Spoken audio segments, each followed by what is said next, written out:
लगात ਅੰਮ੍ਰਿਤਸਰ ਦੇ ਵਿੱਚ ਕੁਵਰ ਵਿਜੇ ਪ੍ਰਤਾਪ ਦੇ ਨਾਲ ਮੁਲਾਕਾਤ ਕੀਤੀ ਹੈ। ਕੁਵਰ ਵਿਜੇ ਪ੍ਰਤਾਪ ਦੇ ਨਾਲ ਮੁਲਾਕਾਤ ਹੋਈ ਹੈ, ਕਈ ਮੁੱਦਿਆਂ ਤੇ ਗੱਲਬਾਤ ਹੋਈ ਹੈ। ਸੁਖਪਾਲ ਖਹਿਰਾ ਨੇ ਆਪ ਸਰਕਾਰ ਤੇ ਨਿਸ਼ਾਨੇ ਸਾਧੇ ਨੇ। ਪੰਜਾਬ ਦੇ ਵਿੱਚ ਅਣ ਐਲਾਨੀ ਐਮਰਜੈਂਸੀ ਹੈ। ਪੰਜਾਬ ਦੇ ਵਿੱਚ ਇਸ ਤੋਂ ਪਹਿਲਾਂ ਕਦੇ ਵੀ ਨਹੀਂ ਵੇਖਿਆ ਇਸ ਤਰ੍ਹਾਂ ਦਾ ਸ਼ਾਸਨ। आम आदमी पार्टी से ये साबित करती है कि आम आदमी पार्टी में अब किसी भी उस व्यक्ति की जरूरत नहीं है, उनको उसके लिए कोई स्थान नहीं है जो सच बोल सकता है, जो पंजाब की बात कर सकता है, जो अपनी पार्टी को गुरु ग्रंथ साहब की बेअदबी से लेकर के ड्रग्स के मसले से लेकर के उनको कोई क्वेश्चन कर सकता है। Arvind Kejriwal has become a complete dictator, एक डेस्पॉट बन चुके हैं। आज के नहीं, पहले के हैं। आप पूरी लाइन देखें, प्रशांत भूषण, मिस्टर यादव, कुमार विश्वास और हमारे पंजाब के सबसे अच्छे लीडर फुल्का साहब, डॉक्टर धर्मवीर गांधी और हरिंदर सिंह खालसा जी, गुरप्रीत सिंह कुग्गी हमारे कलाकार और सुच्चा सिंह छोटेपुर जी, डॉक्टर दिलजीत सिंह अमृतसर जो रिनोन्ड वर्ल्ड आई सर्जन थे, सबको इस्तेमाल करके फेंक दिया। और जो पूछे इनसे बात फिर उसको रहने नहीं देते। ये एक इन्होंने आप ही सबूत दे दिया कि हमने अपनी स्वराज की किताब को छिक्के पर टांग दिया, फेंक दिया फाड़ के, अपने वीआईपी कल्चर को फेंक दिया। हमने जो वायदे किए थे लोगों को हम, और अब वो पुलिस के सारे पंजाब में राजनीति कर रहे हैं अपने विरोधियों के खिलाफ। जहां पर भी उनको मौका मिलता है उसको पुलिस को इस्तेमाल। हमने पंजाब में इनको एक पुलिस स्टेट का नाम दिया है। There is undeclared emergency in Punjab, nobody is allowed to even protest for the rightful means. सिर्फ बोलने के ऊपर हमारे लीडर ऑफ ऑपोजिशन, सिर्फ बोलने के ऊपर प्रताप सिंह बाजवा के ऊपर एक एफआईआर दर्ज कर दी। सो इस तरह का जालम राज, इस तरह का क्रूअल और ब्रूटल राज पंजाब ने कभी विटनेस किया और पंजाब के लोग कभी दबेंगे नहीं। मान लो चाहे जितना मर्जी और जुल्म कर लें, पंजाब के लोगों को जुल्म से दबाया नहीं जा सकता।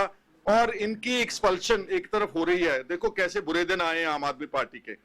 एक साफ सुथरे आदमी को निकाल रहे हैं पार्टी से, और जो करप्ट था डॉक्टर विजय सिंगला, जिसको भगवंत मान ने खुद बोला कि मैं इसको आज अरेस्ट करवा रहा हूं, अपनी कैबिनेट से निकाल रहा हूं, मेरे पास बहुत सबूत है, और 3-3.5 साल से कोई चालान नहीं पेश किया, उसको अभी क्लीन चिट दे करके पार्टी में शामिल करके शायद उनको मिनिस्टर भी बनाएंगे। This is what is called when the bad days are around. कुदरत और जो अल्लाह, ईश्वर, वाहिगुरु, ये इस तरह की गलतियां खुद करवा रहे हैं और इनसे इस तरह की गलती करवा रहे हैं कुदरत। इनके दिन बहुत नंबर्ड हैं और खत्म हो जाएंगे और ये पार्टी दोबारा एग्जिस्ट नहीं करेगी।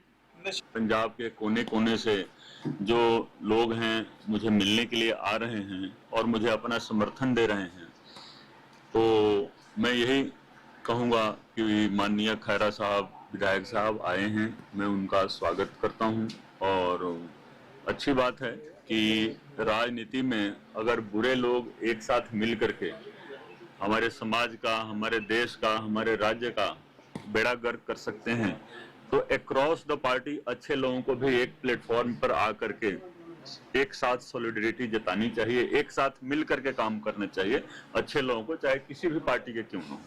तो खैरा साहब का स्वागत है, वो हमारे साथ सॉलिडरिटी जताए हैं। और ये मुलाकात निहायत हमारी निजी मुलाकात थी। और रही बात जो हालात बने हैं, मेरे पास कोई ऐसी चिट्ठी नहीं आई। उस दिन अमन अरोड़ा जी यहीं पर थे, कोई फोन कॉल भी नहीं किया कि आपके खिलाफ पार्टी ने कोई ऐसा एक्शन लिया है। चलिए, पार्टी का एक्शन एक अलग की बात होती है। मैं आपको बताऊं, अमृतसर की जनता ने मुझे 5 साल के लिए एमएलए बनाया है, और जो राजनीतिक भविष्य है मेरा अमृतसर की जनता ने तय करना है। 5 साल के बाद देखेंगे जब पूरा होगा।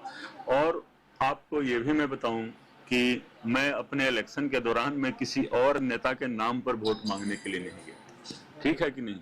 तो मेरे ऊपर किसी का एहसान नहीं है, एहसान है तो अमृतसर की जनता का है, पंजाब की जनता का है।